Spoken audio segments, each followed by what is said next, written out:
그 공유 사업자라고 해서 그 에어비앤비 같은 거 있죠. 혹시 이런 에어비앤비 이용해 보신 적 있으신가요?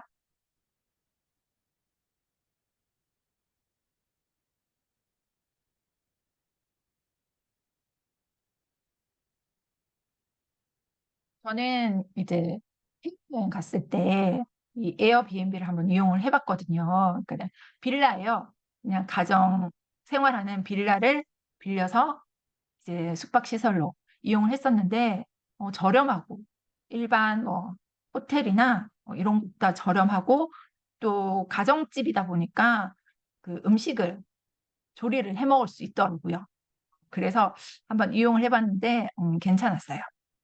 그래서 이런 그 공유 숙박업인 경우에는 일반인이 여유 공간, 숙박 공간을 여행객들에게 유상으로 제공을 하고 온라인 중개 플랫폼 에 등록하여 숙박 공간을 사용하고자 하는 임차인에게 공간을 어, 공유하고 사용함으로써 대가를 수령하는 산업 활동을 말하고 있습니다.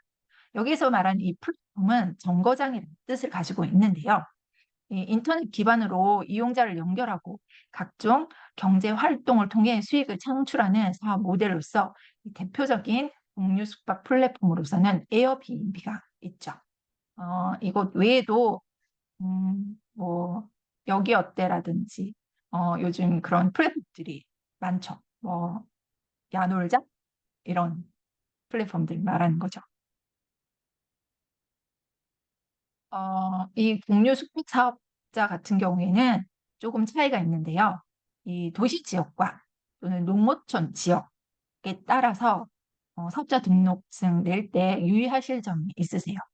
도시 지역 같은 경우에는 관광진흥법에 따라 지방시단체에서 발급한 관광 사업자 등록증을 받으셔야 되고요. 만약에 내가 농어촌에 이 에어비앤비나 그런 공유 숙박 사업을 할 것 같다. 이럴 경우에는 농어촌 정비법에 따른 이 농어촌 민부업 19 필증을 받으셔서 사업자 등록을 하셔야 됩니다. 아래에 보시면은 이 숙박 공유업 이라고 해서 이제 온라인 중개 플랫폼 등에 등록해서 숙박 공간을 사용하고자 하는 임차인 게스트에게 공유, 사용하게 함으로써 대가를 수령하는 산업 활동이 여기에 해당이 되고 551007이라는 코드를 구분이 되어 있습니다. 이 업종 또한 현금 영수증 발급 의무 대상자인데요. 이 공유 사업자는 올해 2023년 1월 1일부터 적용이 되었습니다. 이렇게 신종 업종들이 계속 추가적으로 등록이 되기 때문에 갱신이 되기 때문에 반드시 사업자 등록증을 낼 때 같이 가맹점 등록을 해 두셔야 된다는 거죠. 그리고 이 공유 숙박 사업일 경우에는 이렇게 분류가 되는 내용이 있는데요. 기타 소득으로 분리과세가 가능합니다. 이 말은 뭐냐면 이 통신 판매 중개를 하는 자를 통해서 장소를 대여하고 연 500만 원 이하의 사용료를 받는 경우에는 사업소득이 아니라 기타 소득으로 분리과세가 가능한 거죠. 이 분리과세는 필요경비를 인정해 준다고 했어요. 거기에서 지금 이 숙박업 중에서 공유 B&B 같은 업종에서는 필요경비를 60%를 공제를 해줘요. 그렇게 되면 기타 소득 금액이 300만 원 이하가 되기 때문에 이 종합과세와 또 분리과세를 내가 유리한 쪽으로 선택해서 신고를 하실 수 있다는 점 알아두시면 좋으실 거예요. 제가 아는 분 같은 경우도 이렇게 공유 숙박업을 하고 계신데 이게 은근 잘 되나 보더라고요. 사람들이 뭐 여행 갈 때 외에도 뭐 미팅을 하거나 아니면은 어떤 모임을 하거나 요즘에는 파티 문화가 잘 되어 있어서 이렇게 에어비앤비를 빌려서 조촐한 파티를 하거나 하는 경우도 많다고 하더라고요. 그리고 이제 요즘에 해외 직구 대행업이라고 해서 해외 직구를 많이 하죠. 혹시 해외 직구 이용해 보신 적 있으신가요?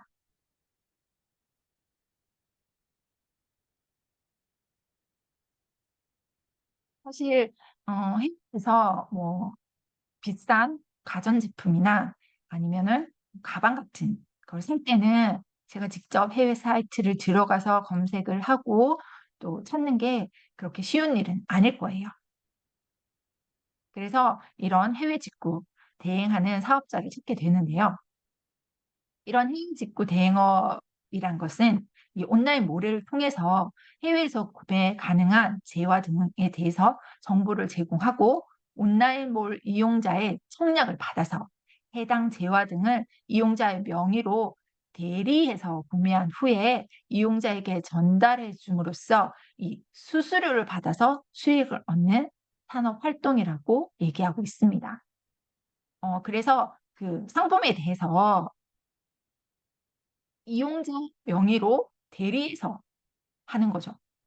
그래서 자체 대금을 지불하고 받는 거는 의뢰한 이용자에게 모두 이제 귀속이 되는 거예요. 나는 수수료, 그거에 대한 수수료만 받는 거죠. 일반적인 이 도소매 형식처럼 상품을 매입하고 판매하는 것이 아닙니다. 해외 상품에 대해 단순 구매만 대행해주는 업종이라고 보시면 돼요. 이런 요건을 좀 갖추셔야 되는데요. 해외 물품이 국내 통관될 때 국내 구매자 명의로 통관이 되어야 하고 또 구매자에게 직배송이 되어야 합니다. 또한 국내에 창고 등의 보관 장소가 없고 별도로 재고를 보유하지 않아야 되고요. 또 판매 사이트에서 그 해외 직구 대행임을 명시해 두어야 합니다. 그 온라인 판매몰에서 해외 직구라는 걸 표시를 해야 된다는 거죠. 또 주문 건별로 대행 수수료를 산출하고 또 해당 산출 근거 및 증빙을 보관해 두셔야 됩니다. 이제 이 직구 대행업 같은 경우에는 그 전체 사이트 판매액이 아니라 그 수수료 부분에 대해서 매출 신고를 하게 되는데요. 예를 들어 이 사이트 판매액이 100원이고 또 상품 구입이나 배송비가 80원이 발생했다고 한다면 이 구매 대행 업체에서 발생하는 매출은 이 수수료 20원만 매출이 되는 것이죠. 하지만 이 국세청에서는 이 온라인 전체 매출이 뜨기 때문에 신고할 때는 앞서 말씀드린 그런 증빙 서류를 잘 갖추셔서 이 수수료 부분에 대해서만 신고를 하셔야 됩니다. 사업자 등록을 낼 때 아래에 보시면 통신 판매업 중에서 해외 직구 대행업인 525105 코드를 사용하셔야 됩니다. 앞서 말씀드린 이 SNS 마켓이나 또는 전자상거래 코드와 다르게 쓰이고 있는 게 보이시죠? 이 코드별로 그 제가 말씀드린 기준 경비율이나 단순 경비율 그리고 또 감면 혜택이 달라지는 점. 그래서 이 코드 번호가 굉장히 중요하다고 말씀드렸어요. 이 사업자 또한 그 현금 영수증 발급 감행 대상자가 되세요. 의무 발급 대상자인 거죠. 만약에 현금 영수증 가맹 등록이 안 되어 있다면 가산세 대상자가 되십니다. 이 업종 또한 2023년 1월 1일 이후부터 적용이 되고 있어요. 계속 이렇게 추가가 되는 거죠.